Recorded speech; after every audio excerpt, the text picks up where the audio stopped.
ये तो जो फुटेजेस आई हैं चैनलों पे चल रही हैं और सोशल मीडिया पे चल रही हैं, स्वतः ही गवाही दे रही हैं कि हमला कैसे हुआ है। और हमला करने वाला भारतीय जनता पार्टी के प्रदेश अध्यक्ष राजस्थान के पुनिया जी का समर्थक है और वहाँ के जो सांसद अलवर के बालकनाथ जी उनका बहुत घनिष्ठ है। तो सब जगह दिखा रहा है, तो उसमें क्या है। बालकनाथ जी हमेशा विवादों में रहते हैं, क्या वजह है? तो बालकनाथ जी बताएंगे वो क्यों विवाद में रहते हैं। भारतीय जनता पार्टी का चरित्र चाल घटना को भी उनसे जोड़ा जा रहा है क्या? भारतीय जनता पार्टी का चाल चरित्र चेहरा ही है ये, विवादों में रहना, लोगों पर हमला कराना, लोगों की आवाज़ दबाना, ईवीएम चोरी करना, सब है। लेकिन सर उनके साथ तो काफिला चलता है, पहले वाकई में गोली चली है या गोली की अफवाह है? अब तो वहाँ पर जब हमला हुआ है, गाड़ी का स्थिति आपने भी देखी है, फुटेज सबने देखी है, तो उसमें स्वतः ही बता रहा है क्या क्या हुआ है, किस तरह दौड़ाया जा रहा था गाड़ियों को पीछे से और लोगों के साथ मारपीट की गई जो उस काफिले में चल रहे थे लोग। ये दबाने की कोशिश, आवाज़ दबाने की कोशिश है। कहा जा रहा काले झंडे भी दिखाए गए राकेश टिकैत जी। देखो ये भारतीय जनता पार्टी बौखला गई है। ये 5 राज्य में जो चुनाव हो रहे हैं उसमें ये हार रही है। बंगाल में इनका स्टेक लगा हुआ है, वहाँ इनकी स्थिति बहुत ख़राब है। पता चला है, खबरें आप ही लोग से आई है कि वहाँ पर इनको पोलिंग एजेंट नहीं मिले, हार रहे हैं ये लोग। आसाम में ये ईवीएम चोरी करने लगे, भाजपा के प्रत्याशी की गाड़ी में ईवीएम मिल रहा है। तो स्थिति ये है कि ये परेशान हो गए हैं। अब इनको समझ में आया कि इसके पीछे कारण क्या है, तो इसके पीछे कारण है किसान आंदोलन। क्योंकि किसान आंदोलन ने देश की जनता को एक आवाज़ दे दी, इनके बुरे कृत्यों के बारे में बेनकाब कर दिया। तो उसमें कौन कौन है किसान नेताओं में? तो राकेश टिकैत हैं अव्वल दर्जे में, तो उनके पर हमला कर दो। क्योंकि पंचायतें हो रही हैं तो इनके खिलाफ आवाज़ उठ रही है चारों तरफ। तो ये आवाज़ों को दबाया जाए और पंचायतें ना हों और किसानों के बीच में लोग ना जाएं, जनता के बीच में जाकर किसान सरकार के जो बेनकाब करें उनकी साजिशें वो ना हो। इनको आराम से हम रेल बेचने दे दें, इनको आराम से बैंक बेचने दे दें, इनको आराम से वो एयरपोर्ट और पोर्ट बेचने दें और जो खेती किसानी की ज़मीन है अंबानी अडानी को देने दें, तो खुश हैं। और अगर लेकिन सर देखा जा रहा है पिछले कुछ दिनों से जो आंदोलन देश में चल रहे हैं, तो उसमें पत्थर फेंक रहा आंदोलन के ऊपर, उनका काले झंडे दिखाना, विरोध करना, गोली भी चली पहले भी एक आंदोलन में, और कल भी बताया जा रहा है कि गोली चली है। तो ये तो एक ट्रेंड सा बन गया है आंदोलन। ये भारतीय जनता पार्टी का चरित्र है भाई, चाल चरित्र चेहरा। भाजपा और आरएसएस ने 28 जनवरी को यहाँ क्या किया? यहाँ हमला नहीं किया। 29 जनवरी को वहाँ क्या किया? सिंगू बॉर्डर, टिकरी बॉर्डर पे क्या किया? ये कहीं छुपा हुआ है? हमला नहीं किया था। ये लोगों का गुस्सा आपके प्रति? कोई गुस्सा नहीं है जनता का। कल यहाँ पर मैं देख रहा था, जब जनता जा रही थी बसों में, तो जय जवान जय किसान का नारा लगा के जा रही थी। नहीं, कुछ विरोध भी कर रहे थे? कोई विरोध नहीं कर रहा कि हम दिक्कत में हैं, कुछ नहीं, कोई विरोध नहीं कर रहा है। ये भारतीय जनता पार्टी के जो IT सेल है वही परेशान है, जो 1 रुपया 2 रुपये पे ट्वीट करते रहते हैं, ट्विटर और फेसबुक पे चलाते हैं, वही उन्हीं को परेशानी है। भारतीय जनता पार्टी के नेताओं को परेशानी हो रही है, जनता को कोई परेशानी नहीं। जनता तो खुश है कि कोई आवाज़ नहीं उठा रहा था महंगाई पर, कोई आवाज़ नहीं उठा रहा था बढ़ते हुए डीजल, पेट्रोल और रसोई गैस के बढ़ते हुए दामों पर, कोई आवाज़ नहीं उठा रहा था बेरोजगारी पर, कोई आवाज़ नहीं उठा रहा सरकारी कंपनियों के बेचने पर।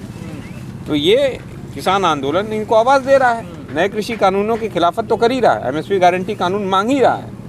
स्वामीनाथन आयोग की रिपोर्ट इसके साथ साथ इन सब सवालों पर, जिसमें आम आदमी परेशान है इस समय महंगाई पर, आवाज़ कौन उठा रहा है? किसान आंदोलन। लेकिन सर जैसा आपने अभी कहा कि बीजेपी अध्यक्ष वो सपोर्टर थे जो पकड़े गए, गिरफ्तार हो गए, क्या वाकई में बीजेपी के लोग हैं वो इस प्रकार की जो घटनाएं को अंजाम? भाई बीजेपी का मैंने क्या कहा है, हर घटना में आप देखो, जहाँ जहाँ विपक्ष के लोग हैं, जहाँ जहाँ सामाजिक कार्यकर्ता कोई भी आवाज़ उठाता है, सबसे पहले उनको ट्रोल किया जाता है, उनको अपमानजनक भाषाएं उनको फेसबुक और ट्विटर के माध्यम से बोला जाता है और उनको धमकी दी जाती है और कई जगह मार पिटाई करते हैं ये लोग।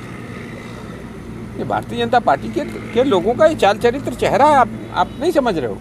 तो क्यों आपकी आवाज़ नहीं दबा रहे हैं? आपकी आवाज़ दबाने की कोशिश नहीं कर रहे हैं? सोशल मीडिया की आवाज़ भी क्यों दबाई जा रही है? मेन स्ट्रीम मीडिया पे कब्जा हो गया है। अब सोशल मीडिया यही है जो चैनल है जो किसान आंदोलन को दिखाते हैं, बाकी जो प्रदर्शन होते हैं उसको दिखाते हैं। भाई आप छात्रों के आंदोलन को दिखाते हैं, आप मजदूरों के आंदोलन को दिखाते हैं, आप महिलाओं के आंदोलन को दिखाते हैं। वो ये नहीं चाहते, वो ये दिखाना ये चाहते हैं कि मेन स्ट्रीम मीडिया की तरफ आप भी चुप्पी मार दो तो सब कुछ सही है। लेकिन तमाम किसान कह रहे हैं कि राकेश टिकैत जी की सिक्योरिटी बढ़ाई जाए, सरकार इस पर ध्यान दे। बढ़ाना चाहिए। किसी भी किसान नेता के ऊपर भारतीय जनता पार्टी के लोग अगर हमला कर रहे हैं तो सिक्योरिटी बढ़ानी है। क्यों नहीं बढ़ानी चाहिए राकेश टिकैत की, चौधरी राकेश टिकैत की लेकिन सुरक्षा व्यवस्था तो सही बढ़ानी चाहिए, उसमें क्या दिक्कत है। वहाँ तो बीजेपी की सरकार भी नहीं है, कांग्रेस की सरकार है, फिर ऐसा हमला हो कैसे गया? क्या पुलिस को पता नहीं था? अरे भाई वो आ गए, वो खड़े थे, आप देखिए फुटेज ना, खड़े थे एक जगह और खड़े हो एक अकस्मात आ गए। अब क्या कोई जानेगा, वो सब लोग सोच रहे होंगे भाई स्वागत करने कोई खड़ा होगा। तो भारतीय जनता पार्टी आरएसएस के लोग इसी तरह जी बात करते हैं, हमला कर देते हैं। गांधी जी को कैसे मारा था? हाथ जोड़कर ना। किसी ने सोचा था कि हाथ जोड़कर पैर पड़कर गांधी जी को कोई गोली मार सकता है?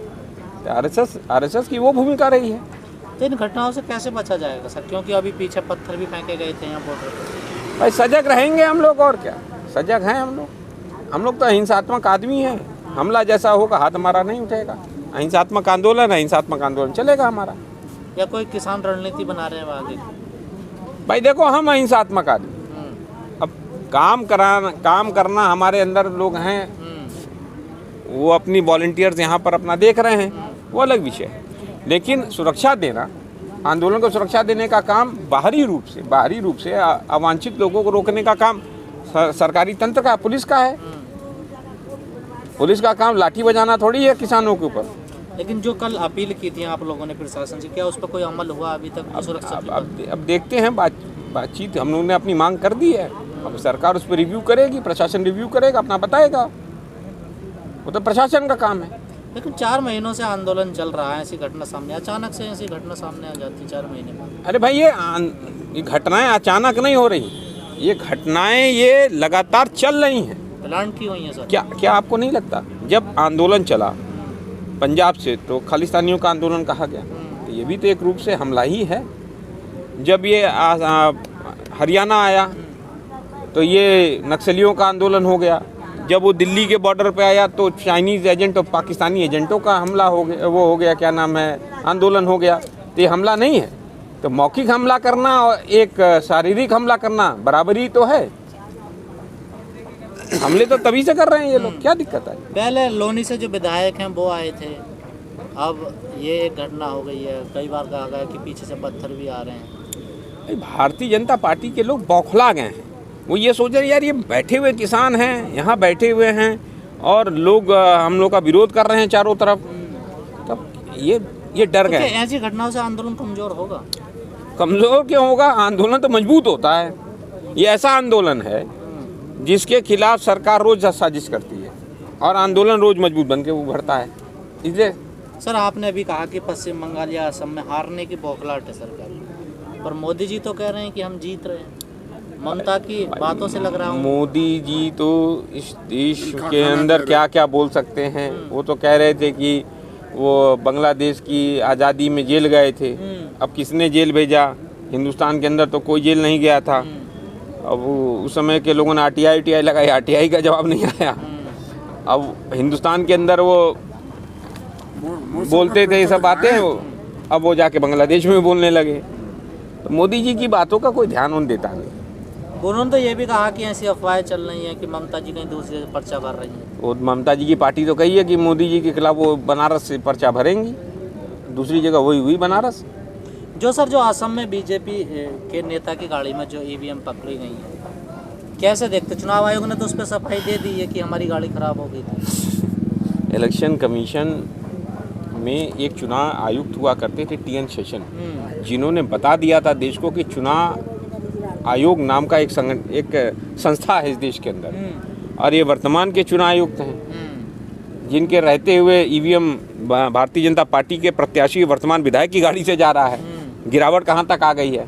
वर्तमान चुनाव आयुक्त के आंखों में अगर शर्म हो और थोड़ी सी लज्जा हो तो देश के लोकतंत्र की रक्षा करने के लिए ये चुनाव आयोग बनाया गया था। 4 लोगों को सस्पेंड कर दिया। अरे 4 लोगों को सस्पेंड नहीं, अपने आप को सस्पेंड कर लें, वो इस्तीफा दे दे, उनसे नहीं चल पा रहा है चुनाव आयोग।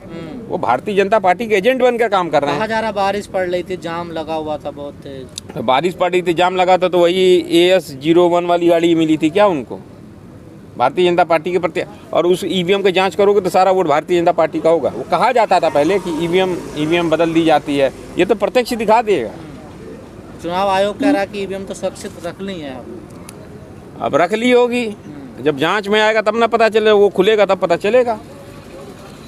तो EVM में हैकिंग का कुछ नहीं है, लेकिन ऐसी गड़बड़ होती है। EVM भैया हमें तो लगता है कि EVM इसी तरह करके डाल करके वोटो डाल के जाके EVM बदल देते होंगे। जैसे पहले बूथ कैप्चर होता है, EVM कैप्चर। EVM कैप्चर कर रहे हैं, EVM की चोरी कर रहे हैं, कैप्चर भी नहीं, EVM की चोरी कर रहे हैं, डकैती डाल रहे EVM की है। अगर नहीं पकड़ी जाती तो EVM चली जाती ना। तो क्या अब EVM की भी रखवाली करनी पड़ करेगी कैंडिडेटों को? अरे सब कुछ करना पड़ेगा, EVM की रखवाली करनी पड़ेगी, अपने चुनाव के जो पत्र हैं उसकी भी रखवाली करनी पड़ेगी। कहीं ऐसा ना हो कि कुछ दिन बाद ये कह दे कि EVM को चूहे काट गए, हैं, वो उसके अंदर चूहादानी भी लगाना पड़ेगा, बहुत सारी चीज़ें करनी पड़ेगी आपको। चलिए ठीक है सर।